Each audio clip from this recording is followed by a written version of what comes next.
دعاء إذا قلته تشتاق لك الجنة كما تشتاق لها أنت.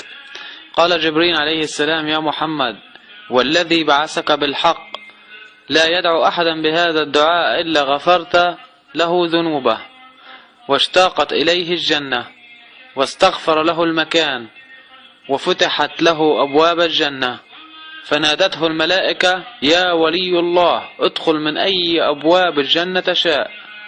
والدعاء هو: اللهم إني أسألك إيمان دائما، وأسألك قلبا خاشعا، وأسألك علما نافعا، وأسألك يقينا صادقا، وأسألك دينا قيما، وأسألك العافية من كل بلية.